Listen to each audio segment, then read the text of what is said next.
السلام علیکم پیارے دوستو، آج ہم آپ کے سامنے پیش کرنے جا رہے ہیں حضرت محمد مصطفیٰ صلی اللہ تعالیٰ علیہ وسلم کا ایک ایسا واقعہ جسے سن کر آپ کی آنکھوں سے بھی آنسو آ جائیں گے۔ جی ہاں دوستو، پیارے نبی حضرت محمد مصطفیٰ صلی اللہ تعالیٰ علیہ وسلم اور ایک بوڑھی عورت کا واقعہ، جس میں ایک بوڑھی عورت مکہ کو چھوڑ کر جا رہی ہوتی ہے سرکار دو جہان صلی اللہ تعالیٰ علیہ وسلم کے ڈر سے۔ وہ بوڑھی عورت حضور صلی اللہ تعالیٰ علیہ وسلم سے بہت بغض رکھتی ہے اور ان کے بارے میں برا بھلا کہتی ہے، وہ بھی سرکار کے سامنے ہی۔ پھر سرکار دو جہان صلی اللہ تعالیٰ علیہ وسلم کیا کرتے ہیں، یہ دیکھ کر اس بوڑھی عورت کے آنکھوں میں آنسو آ جاتے ہیں۔ پیارے دوستو، اس واقعے کو سن کر آپ کی آنکھوں میں بھی آنسو آ جائیں گے کہ ہمارے سرکار صلی اللہ تعالیٰ علیہ وسلم کا اخلاق، ہمارے سرکار کی سیرت کتنی اعلیٰ و افضل ہے۔ تو میری آپ سے گزارش ہے کہ آپ اس واقعے کو مکمل طریقے سے سمجھنے کے لیے اس ویڈیو کو پورا ضرور دیکھیں۔ جب اللہ کے رسول صلی اللہ تعالیٰ علیہ وسلم نے اللہ کا پیغام دنیا کو سنایا کہ اللہ کے سوا کوئی عبادت کے لائق نہیں ہے، اللہ ہی معبود ہے اور میں محمد اللہ کا رسول ہوں، تو یہ سن کر مکے والے اللہ کے رسول صلی اللہ تعالیٰ علیہ وسلم پر ظلم کرنے لگے، ان کی توہین کرنے لگے، کوئی پتھر مارنے لگا، کوئی جادوگر کہنے لگا۔ لیکن اللہ کے رسول صلی اللہ تعالیٰ علیہ وسلم اللہ کے دین کے لیے ہر دکھ تکلیف کو برداشت کر کے اللہ کے دین کی تبلیغ کر رہے تھے۔ ایک دن آپ حضرت محمد مصطفیٰ صلی اللہ تعالیٰ علیہ وسلم نے دیکھا کہ ایک بوڑھی عورت اپنا سامان باندھ کے اپنے دروازے پر بیٹھی ہوئی تھی، اور اس نے سنا تھا کہ مکے میں کوئی جادوگر آیا ہے، وہ جس سے ملتا ہے اس کا دین چھین لیتا ہے۔ کہیں ایسا نہ ہو کہ کہیں اس سے ملاقات ہو جائے اور وہ میرا دین مجھ سے چھین لے، مجھے یہ شہر چھوڑ دینا چاہیے۔ وہ بوڑھی عورت سامان باندھ کے بیٹھی ہوئی تھی کہ آپ حضرت محمد مصطفیٰ صلی اللہ تعالیٰ علیہ وسلم اس بوڑھی عورت کے قریب سے گزر رہے تھے۔ اس نے دیکھا تو کہا، بھتیجے یہ سامان میرے سر پر رکھ دو۔ حضور صلی اللہ تعالیٰ علیہ وسلم نے سامان اٹھایا تو دیکھا وہ گٹھری وزنی تھی اور وہ بوڑھی کمزور تھی، تو آپ فرمانے لگے کہ اماں یہ سامان تو بہت بھاری ہے اور آپ بوڑھی ہو چکی ہے، اگر آپ کو اعتراض نہ ہو تو کیا میں آپ کا سامان اٹھا کر آپ کی منزل تک آپ کو پہنچا دوں؟ تو وہ بوڑھی عورت آپ صلی اللہ تعالیٰ علیہ وسلم سے مسکرا کر کہنے لگی، اے نوجوان، اس سے بڑی مہربانی کیا ہوگی؟ تو اللہ کے رسول صلی اللہ تعالیٰ علیہ وسلم نے اس بوڑھی عورت کا سامان اپنے کندھے پر اٹھائے اس کے ساتھ چلنے لگے۔ ابھی آپ صلی اللہ تعالیٰ علیہ وسلم اور وہ بوڑھی عورت ساتھ ساتھ چل رہے تھے،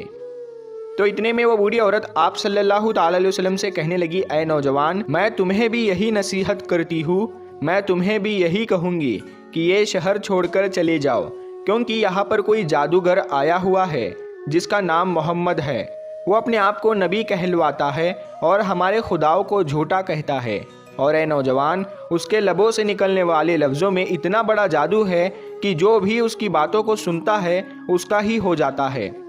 وہ اس پر ایمان لے آتا ہے۔ اس کے بعد وہ بوڑھی عورت کہنے لگی، اے نوجوان شخص، میں نے پوری زندگی اپنی بتوں کی عبادت کی ہے، میں یہ نہیں چاہتی کہ اب آخری وقت میں اپنے خداؤں سے غافل ہو کر اس جادوگر کی باتوں میں آ جاؤں۔ اس طرح پورا راستہ وہ بوڑھی عورت اللہ کے رسول صلی اللہ تعالیٰ علیہ وسلم کی توہین کرتی رہی، انہیں برا بھلا کہتی رہی، اور اللہ کے رسول حضرت محمد مصطفیٰ صلی اللہ تعالیٰ علیہ وسلم پورے راستے اس بوڑھی عورت کا سامان اپنے کندھوں میں اٹھا کر خاموشی کے ساتھ اسے سنتے رہے۔ جب اس بوڑھی عورت کی منزل آ پہنچی تو اللہ کے رسول صلی اللہ تعالیٰ علیہ وسلم نے اس کا سامان اس کے سپرد کیا اور آپ صلی اللہ تعالیٰ علیہ وسلم وہاں سے جانے لگے۔ تو وہ بوڑھی عورت پوچھنے لگی، اے نوجوان، کون ہو تم نے اپنا نام تو بتایا ہی نہیں۔ تو حضور پاک صلی اللہ تعالیٰ علیہ وسلم نے فرمایا کہ اماں، نام میں کیا رکھا ہے، آپ کا کام ہو گیا، بس یہی شکر ہے۔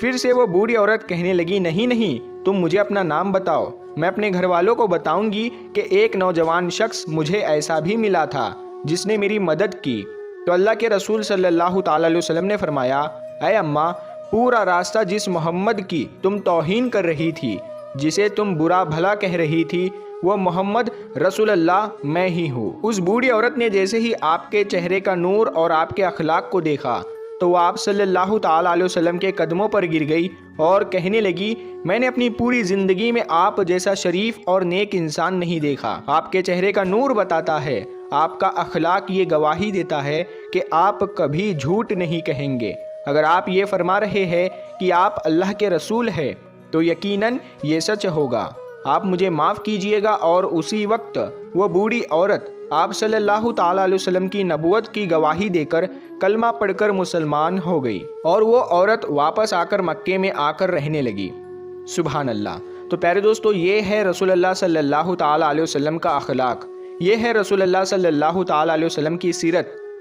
کہ دشمن بھی آپ کو دیکھ کر آپ کی نبوت، آپ کی صداقت اور آپ کی شرافت کی گواہی دینے لگتے تھے۔ اللہ پاک ہم سب مسلمانوں کو یہ ہدایت دے کہ ہم بھی اپنے اخلاق کو اتنا اچھا بنائیں کہ ہر غیر مسلم ہمارا اخلاق دیکھ کر ہم سے محبت کرنے لگے، ہمارے اسلام سے محبت کرنے لگے، اور وہ بھی ایمان والا ہو جائے۔ سلام ہو اللہ کے رسول حضرت محمد مصطفیٰ صلی اللہ تعالیٰ علیہ وسلم پر۔ تو پیارے دوستو، یہ شان ہے ہمارے پیارے آقا صلی اللہ تعالیٰ علیہ وسلم کی، یہ سیرت پاک ہے حضور صلی اللہ تعالیٰ علیہ وسلم کی، اور یہ اخلاق ہے سرکار دو جہاں صلی اللہ تعالیٰ علیہ وسلم کا، جسے دیکھ کر وہ بوڑھی عورت آپ کے اخلاق سے اتنی خوش ہوئی، آپ کے سیرت سے اتنی خوش ہوئی، اور آپ کے نورانی چہرے کو دیکھ کر وہ آپ پر ایمان لے آئی اور اس نے کلمہ پڑھ کر اسلام قبول کر لیا۔ پیارے دوستو، اس واقعے کو بیان کرنے کا مقصد یہ ہے، آج ہمارے پیارے آقا صلی اللہ تعالیٰ علیہ وسلم کے اخلاق کو آج کا مسلمان بھول چکا ہے۔ آج ہمارے پیارے آقا صلی اللہ تعالیٰ علیہ وسلم کی سیرت پر اگر ہم عمل کریں تو ہم بھی لوگوں میں محبت قائم کر سکتے ہیں، اور لوگوں کو اسلام کی صحیح معلومات بتا سکتے ہیں کہ اسلام ایک امن پسند مذہب ہے، اسلام ایک محبت والا مذہب ہے۔ اسی لیے پیارے دوستو، ہمارے پیارے آقا صلی اللہ تعالیٰ علیہ وسلم نے یہ سب باتیں لوگوں تک پہنچائی تاکہ لوگ اس پر عمل کر کے اسلام کو سمجھ سکے کہ اسلام حقیقت میں ہے کیا۔ پیارے دوستو، قربان جائے ہم ہمارے پیارے آقا صلی اللہ تعالیٰ علیہ وسلم پر کہ جنہیں دیکھ کر دشمن بھی ان کی صداقت، ان کی شرافت اور ان کی نبوت کا اقرار کرتے تھے اور ان کی گواہیاں بھی دیتے تھے۔ یہ شان ہے سرکار دو جہان صلی اللہ تعالیٰ علیہ وسلم کی، یہ شان ہے تاجدار انبیاء حضرت محمد مصطفیٰ صلی اللہ تعالیٰ علیہ وسلم کی۔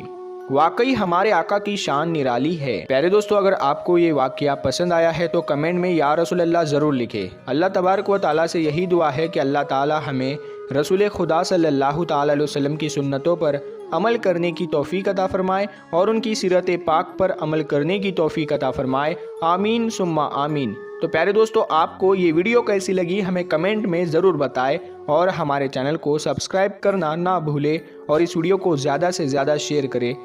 اور اسے تمام اولیاء اکرام کے چاہنے والوں تک ضرور پہنچائے۔ تو ہم بھی حاضر ہوتے ہیں آپ کے لیے ایک اور بہترین ویڈیو کے ساتھ، تب تک کے لیے السلام علیکم، اللہ حافظ۔